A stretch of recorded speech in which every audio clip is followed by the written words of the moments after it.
સુરત મહાનગરપાલિકા દ્વારા જર્જરિત થઈ રહેલા માંદરવાજા ટેનામેન્ટનું મેગા ડિમોલિશન શરૂ કર્યું છે, તો આ સમયે ઉચ્ચ પોલીસ અધિકારીઓ પણ હાજર રહ્યા હતા. સુરતના રિંગ રોડ ખાતે આવેલ લિંબાયત ઝોનમાં સમાવિષ્ટ માંદરવાજા ખાતેના માંદરવાજા ટેનામેન્ટ જર્જરિત હોય, જેથી સુરત મહાનગરપાલિકાની લિંબાયત ઝોન દ્વારા અનેક નોટિસો અપાયા બાદ પણ રહેવાસીઓ દ્વારા મકાનો ખાલી ન કરતા અનેકવાર વિવાદ પણ થયો હતો. જોકે હાલમાં સચિન ખાતે જર્જરિત મિલકત પડી જવાની ઘટનામાં 7ના મોત થતાં તંત્ર દોડતું થયું છે અને જર્જરિત માંદરવાજા ટેનામેન્ટને પોલીસ બંદોબસ્ત સાથે ખાલી કરાવ્યા બાદ મેગા ડિમોલિશન હાથ ધર્યું હતું. તો આ સમયે ઉચ્ચ પોલીસ અધિકારીઓ, ડીસીપી, એસીપી સહિતનો સ્ટાફ હાજર રહ્યો હતો.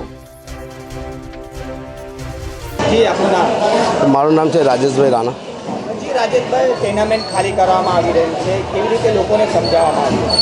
ટેનામેન્ટ જે ખાલી કરવામાં આવ્યા છે ને લોકોને વારંવાર પાલિકાથી નોટિસો પણ આપેલી છે ને જર્જરિત વધારે થઈ ગયા છે ને કાલ ઉઠીને કોઈને કોઈ કિસ્સો નહીં બને એના માટે તાત્કાલિક એ લોકોને ખાલી કરવાનું. એ લોકો પણ સરસ રીતે લોકો બધા ખાલી કરે પણ છે, લોકો સમજે પણ છે. જાણ છે તો અમે કંઈ બીજું કંઈ જોશું. સ્થાનિક દાવા છે એના માટે જ મેં પબ્લિકની વચ્ચે મેં વારંવાર આવીને કહું છું, ભાઈ કોઈને અન્યાય ના થશે.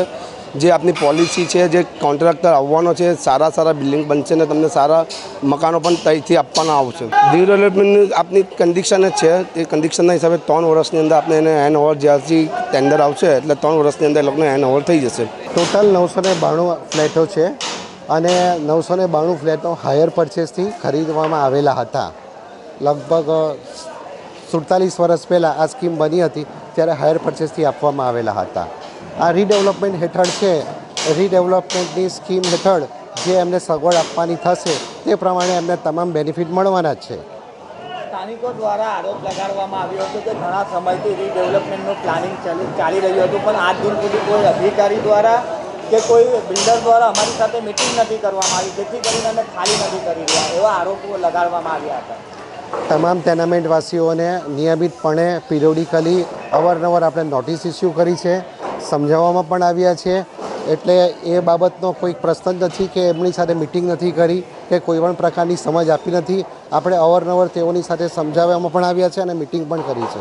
અત્યારે હાલ કેટલા લોકોને સ્થળાંતર કરવામાં આવ્યું છે અને કેટલા બિલ્ડિંગો અત્યારે ખાલી કરાવવામાં આવી છે?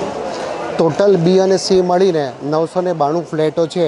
એ 992 ફેમિલી કહેવાય, પરંતુ એમાંથી 146 ફેમિલી લોક કરીને નીકળી ગયા હતા ઓલરેડી અને 152 ફેમિલી આ 9 અને 10 તારીખે છોડીને ચાલ્યા ગયા. એટલે લગભગ 300 ફેમિલીએ ખાલી કરી નાખ્યું છે.